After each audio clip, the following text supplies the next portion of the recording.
Haryana board परीक्षा 2024 का result आ गया है, जो कि मार्च में हुआ था एग्ज़ाम। 12th का रिजल्ट आ गया है। 10th का भी जब वीडियो बना रहा हूँ तब तक नहीं आया है, लेकिन कोई अगर बाद में वीडियो देखेगा तो 10th का भी आ जाएगा। बात करते हैं, चाहे आप 10th के स्टूडेंट हो चाहे 12th के स्टूडेंट हो, अगर तुम्हारे नंबर कम आए हैं जितना तुमने सोचा था, या फिर 2-4 नंबर से कंपार्टमेंट आ गई है, रह गए हो, फेल हो गए हो, तो आज की वीडियो तुम्हें इस मुसीबत से निकाल लेगी और कुछ ऐसे तरीके बताने वाला हूं जिनसे तुम अब भी पास हो सकते हो, अपने नंबर बढ़ा सकते हो। तो क्या वो तरीके हैं? Rechecking, revolution. लेकिन इनमें से अच्छा कौन सा है, किस में पैसे वेस्ट होते हैं और किस में पैसे इन्वेस्ट होते हैं और अच्छा रिजल्ट आता है, कौन सा फॉर्म तुम्हें भरना चाहिए? दो है ये, एक रीचेकिंग है, एक रिवॉल्यूशन है। एक जो है उसमें कोई फ़ायदा नहीं और एक में फ़ायदा ही फ़ायदा है। तो चलिए स्टार्ट करते हैं। सबसे पहले हम बात करते हैं रीचेकिंग, पुनर्जांच। आपके सामने स्क्रीन पे मैंने ऑफिशियल डॉक्यूमेंट भी लगा दिए हैं। सारी चीज़ें जो मैं बताऊंगा वो इसमें भी लिखी हुई है, तो आप ध्यान देते रहना। वैसे मैं इजी भाषा में, आसान भाषा में समझाऊंगा। सबसे पहले ये लोग कह रहे हैं कि जब भी रिजल्ट आता है उसके 20 दिन के अंदर अंदर आप लोग ये फॉर्म भर सकते हो, चाहे रीचेकिंग हो चाहे रिवॉल्यूशन हो, जो भी जिसको फॉर्म भरना है 20 दिन। जैसे कि आपका रिजल्ट आया 30 अप्रैल को, तो उसमें 20 जोड़ेंगे तो वो महीना तो ख़त्म हो गया 30 अप्रैल तक, तो 20 मई हो गया, यानी कि 12th वाले 20 मई तक। और जब 10th का रिजल्ट आ जाएगा उसके बाद 20 दिन, वो समझ गए? यानी कि 20 दिन के बाद आप फॉर्म नहीं भर पाएंगे। जिस दिन रिजल्ट आया है उसमें 20 दिन जोड़ लेना, समझ गए? तब तक आप फॉर्म भर सकते हो। सेकंड पॉइंट ये कहता है पैसे कितने लगेंगे। तो रीचेकिंग जो है, पुनः जाँच, उसमें 250 रुपये लगेंगे एक सब्जेक्ट के। जैसे किसी को साइंस में करवानी है तो 250 रुपये, एसएस में करवानी है तो 250 और हो गए, 500 हो गए, समझ गए? यानी कि एक सब्जेक्ट के 250 रुपये है। तीसरा पॉइंट ये कहते हैं अधूरा फार्म अगर आपने भरा तो वो रद्द कर दिया जाएगा। फोर्थ पॉइंट है एक विद्यार्थी द्वारा एक से अधिक विषय हेतु एक ही आवेदन पत्र भरा जाएगा तथा इकट्ठा शुल्क जमा कराया जाएगा। यानी कि शुल्क जो है वो इकट्ठा होता रहेगा लेकिन फार्म एक ही भरा जाएगा, समझ गए? आगे जो पॉइंट है 5 नंबर का, ये है सबसे ज़रूरी पॉइंट, ध्यान देना। पुनः जांच में यदि किसी विषय में कम अंक होंगे तो उसके कम हुए अंक मान्य होंगे, पहले अर्जित किए गए अंक मान्य नहीं होंगे। सबसे मेन पॉइंट यही है। अगर तुमने 250 रुपये खर्च कर कर रीचेकिंग करवाई, तो अगर तुम्हारे नंबर जितने पहले थे, यानी कि पहले तुम्हारे उस सब्जेक्ट में मान लीजिए 62 नंबर थे, तुमने रीचेकिंग का फार्म भर दिया, रीचेकिंग में 60 कर दिए टीचर ने, तो 60 होंगे, 60 होंगे, 62 नहीं होंगे। यानी कि कम हो जाएंगे नंबर, ज़्यादा नहीं होंगे। लेकिन यहाँ पर जो है रिवॉल्यूशन में ऐसा नहीं होता। आगे ये पॉइंट काम के नहीं है, यही मेन पॉइंट था। अब हम बात करेंगे रिवॉल्यूशन के बारे में। रीचेकिंग और रिवॉल्यूशन में फ़र्क भी समझाऊंगा कि फ़र्क क्या होता है। पूरी वीडियो लास्ट तक देखो, सिर्फ 15 मिनट दे दो इस वीडियो को और तुम्हें पता चल जाएगा कि तुम्हें कौन सा फार्म भरना चाहिए, किस में तुम्हारा रिजल्ट सुधरेगा। तो ये बात हो गई रीचेकिंग की, समझ गए? अब हम बात करते हैं रिवॉल्यूशन की, फिर मैं अपनी भाषा में समझाऊंगा, वो सीक्रेट तुम्हें बताऊंगा। अब बात करते हैं री इवोल्यूशन। वो क्या था? रीचेकिंग। ये है री इवोल्यूशन, पुनर्मूल्यांकन। मूल्यांकन मतलब क्या होता है? पूरी कॉपी की चेकिंग करना। अब देखो यहाँ पर पहले पॉइंट में ये वही बात लिख रहे हैं, 20 दिन के अंदर अंदर जो है आपको इसके फॉर्म भर देने हैं। जब भी रिजल्ट आए आपका, चाहे आप 10th हो चाहे 12th हो, 20 दिन के बाद फॉर्म नहीं भरे जाएंगे, तो जल्दी से जल्दी फॉर्म भर दो। दूसरा पॉइंट ये लिख रहे हैं, उत्तर पुस्तिकाओं के पुनर्मूल्यांकन उपरांत परीक्षार्थियों के अंतरिम परिणाम की सूचना बोर्ड की वेबसाइट पर अपलोड की जाएगी। यानी कि रिजल्ट बोर्ड की वेबसाइट पे आ जाएगा। ठीक है भाई। अगला पॉइंट कहता है कि अब जो है, पहले क्या होता था कि जिसके 90% से ऊपर नंबर पहले ही हैं वो रिवॉल्यूशन नहीं करवा सकता था। भाई पहले ही 90 ले रहा है और कितने लेगा।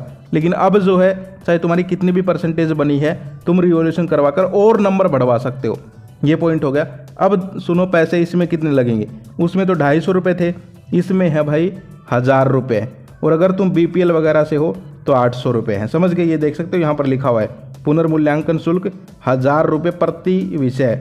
यानी कि एक सब्जेक्ट के 1000 हैं, तुमने 3 सब्जेक्ट लिए तो 3000 हो गई, समझ गए? ऐसे ही अगर BPL से हो तो 800 रुपये लगेंगे। तो इसमें पैसे ज़्यादा हैं, और पैसे ज़्यादा हैं तो भाई फ़ायदा भी ज़्यादा है, समझ गए? बताऊंगा अभी सारी चीज़ें, टेंशन मत लीजिए। तो ये आपने देख लिया। इसके अलावा पॉइंट नंबर 5 देखो, बोर्ड बैठक 2019 में एक बैठक हुई थी, एक मीटिंग हुई थी। 2019 की क्यों हुई थी? क्योंकि यहाँ पर 2019 से पहले अलग रूल थे, 2019 में नए रूल बनाए गए। क्या बनाया गया कि यदि रिवॉल्यूशन तुम करवाते हो, 1000 रुपये खर्च करके दोबारा करवाते हो, और अगर तुम्हारे नंबर बढ़ गए तो तुम्हारे पैसे भी वापस करते हैं ये लोग, ठीक है? पैसे भी वापस जो है कर दिए जाते हैं, समझ गए। तो इसमें ये भी फ़ायदा है। आगे देखो पॉइंट नंबर 6, पुनर्मूल्यांकन उपरांत यदि किसी परीक्षार्थी किसी विषय में एक भी अंक बढ़ेगा तो वह अंक भी उसके उस विषय में कुल अंकों में जोड़ा जाएगा।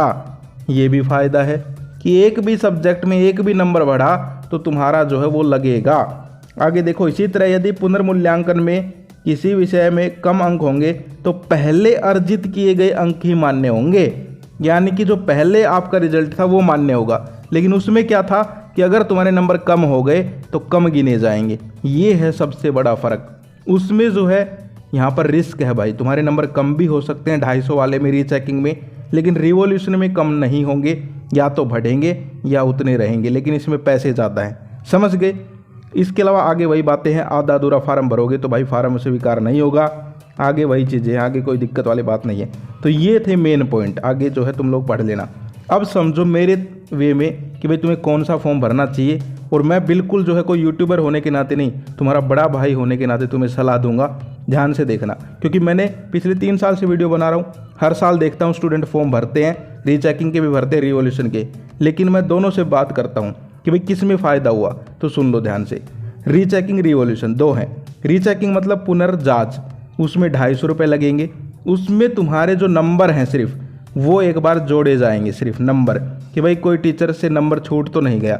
अब तुम खुद सोचो यार, टीचर नंबर गिनते हैं, सबके नंबर थोड़ा छूटते हैं, कोई 1-2 होगा जिसके नंबर रह गए, गलती से कम लग गए। लेकिन जो रिवॉल्यूशन है उसमें 1000 रुपये फीस है, उसमें जो है तुम्हारे नंबर बढ़ेंगे, कम नहीं होंगे, या फिर उतने ही रहेंगे। और इसमें तुम्हारी पूरी कॉपी नया टीचर शुरू से चेक करेगा, दोबारा से, मतलब ऐसे कि जैसे पहली बार चेक हो रही हो, समझ गई। तो ये फ़र्क है, यानी कि रीचेकिंग में पैसे कम हैं, 250 हैं, लेकिन फ़ायदा उतना नहीं है। लेकिन रिवॉल्यूशन में पैसे 1000 रुपये हैं, लेकिन फ़ायदे बहुत ज़्यादा हैं, यानी कि उसके पॉजिटिव पॉइंट्स हैं, इसके कुछ नेगेटिव पॉइंट्स भी हैं रीचेकिंग के, समझ गए। तो अब तुम्हारे ऊपर है कि तुम कौन सा फॉर्म भरते हो। मैं अगर तुम्हारी जगह होता, भाई देखो मैं भी कोई इतना अमीर नहीं हूँ, हम सब मिडिल क्लास फैमिली से हैं, लेकिन 250 रुपये भी खर्च करें उससे अच्छा है थोड़े से और ज़्यादा कर दे, 1000 कर दे 1-2 सब्जेक्ट के लिए, लेकिन कम से कम फ़ायदा तो हो, समझ पा रहे हो। यानी कि 250 है वो एक तरीके से वेस्ट कर दो, उससे अच्छा है 1000 रुपये कहीं ना कहीं अच्छे इन्वेस्ट करो। तो इसीलिए मैंने तुम्हें बता दिया है कि भाई ये रीचेकिंग का मामला है और ये रिवॉल्यूशन का। फिर से देख लो, रीचेकिंग में क्या है, 250 रुपये फीस है, कॉपी जो है वो यहाँ पर सिर्फ नंबर जोड़े जाएंगे, चेक नहीं होगी दोबारा, यानी कि सिर्फ 2 मिनट का काम है, तुम्हारी कॉपी उठाएंगे, उसमें एक बार नंबर जोड़ लेंगे, अरे उतने ही नंबर हैं, चलो भाई इसका रिजल्ट बोल दो उतना ही है, ठीक है, और रुपए ले लिए 250, और अगर कम हो गए तो कम कर देंगे। रिवॉल्यूशन में क्या है, तुमने 1000 रुपये फीस भरी, उसमें पूरा पेपर नए टीचर को पकड़ाएंगे और दोबारा चेक होगा। इसीलिए रिवॉल्यूशन के रिजल्ट भी थोड़े लेट आते हैं, रीचेकिंग का जल्दी आ जाता है, क्योंकि रीचेकिंग में तो कुछ करना ही नहीं है, नंबर गिनने हैं, समझ गए। तो रिवॉल्यूशन में जो है पूरी कॉपी दोबारा चेक होगी, और जो टीचर्स होते हैं भाई वो भी सोचते हैं कि बच्चे ने रिवॉल्यूशन का फॉर्म भरा है, तो वो जो है सही ढंग से कॉपियाँ चेक करते हैं, नंबर जो है बढ़ जाते हैं, समझ पा रहे हो। ये भी एक साइकोलॉजी है।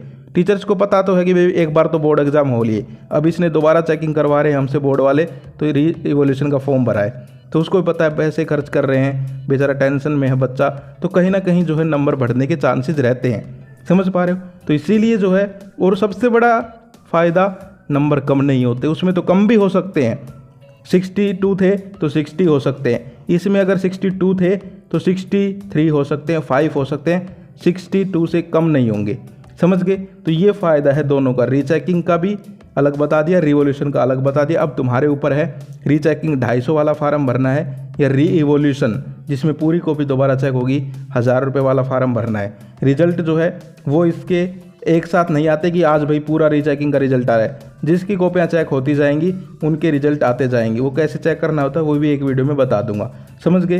तो ये जो है पूरा का पूरा फंडा था। अब तुम्हारे ऊपर डिपेंड है कि तुम्हें जो है कौन सा फॉर्म भरना है, रीचेकिंग का, रिवॉल्यूशन का। 20 दिन का टाइम है, ठीक है, फॉर्म भर दो। 12th वाले हो तो 20 मई तक आई थिंक, और 10th का भी रिजल्ट आ जाएगा, उसके बाद 20 दिन जोड़ लेना, समझ गए। तो ये थी आज की वीडियो। आई होप आपको वीडियो अच्छी लगी होगी। मेरी तरफ से मैं तो यही कहूँगा कि भाई अगर थोड़े से ज़्यादा पैसे खर्च कर सकते हो तो रिवॉल्यूशन वाला भर दो, उसमें कम से कम फ़ायदा तो है कुछ। रीचेकिंग में भी मैं ऐसे नहीं कर रहा नंबर नहीं बढ़ते, बढ़े हैं भाई स्टूडेंट्स के, लेकिन रिवॉल्यूशन में जो है सक्सेस रेट ज़्यादा है, वहाँ पर ज़्यादा बढ़ते हैं। समझ गए? तो ये बस पैसों का फ़र्क है, लेकिन फ़ायदे जो है दोनों चीज़ों के अलग अलग हैं। उसमें पैसे तो कम हैं लेकिन फ़ायदे उतने नहीं हैं। इसमें पैसे तो 1000 रुपये हैं लेकिन फ़ायदे बहुत ज़्यादा हैं। समझ गए? तो ये थी आज की वीडियो। आई होप आपको वीडियो अच्छी लगी होगी। आप लोग कमेंट करके बताओ कौन सा फॉर्म आप भरने वाले हो। इसके अलावा कोई और डाउट है तो आप लोग मुझसे कॉन्टैक्ट कर सकते हो इंस्टाग्राम पे, लिंक वीडियो के डिस्क्रिप्शन में है। All the best. और नंबर बढ़ जाएंगे, टेंशन मत लो, कोई दिक्कत नहीं है। 2-4 नंबर अगर हैं तो वो बढ़ जाएंगे, कोई दिक्कत वाली बात नहीं है। रिवॉल्यूशन का फॉर्म भर सकते हो, कोई दिक्कत नहीं है। और तुम्हें लगता है कि मैं तो पूरा लिख के आया था, कहीं ना कहीं गिनने में ही गड़बड़ हुई है, गलती हुई है नंबर वगैरह में, तो तुम रीचेकिंग का भी भर सकते हो, ये भी एक तरीका है। सो दोनों के मैंने आपको फ़ायदे और नुकसान बता दिए हैं। अब तुम्हारी मर्जी है, तुम्हारे ऊपर डिपेंड है। और यहाँ पर कोई नई बात नहीं है। आप लोग जो है ये PDF भी डाउनलोड कर लेना, मैं इसकी PDF बना के डिस्क्रिप्शन में डाल दूंगा। ये जो डॉक्यूमेंट्स थे जो आपको दिखाई दे रहे थे अभी वीडियो में, जिसमें सारी चीज़ें लिखी हुई हैं A to Z पॉइंट्स कि भाई रीचेकिंग में क्या होता है, रिवॉल्यूशन में क्या होता है, हिंदी में है, पढ़ लेना। ठीक है, डिस्क्रिप्शन में लिंक मिल जाएगा। तो ये थी आज की वीडियो, फिर मिलते हैं। जय हिंद, जय भारत।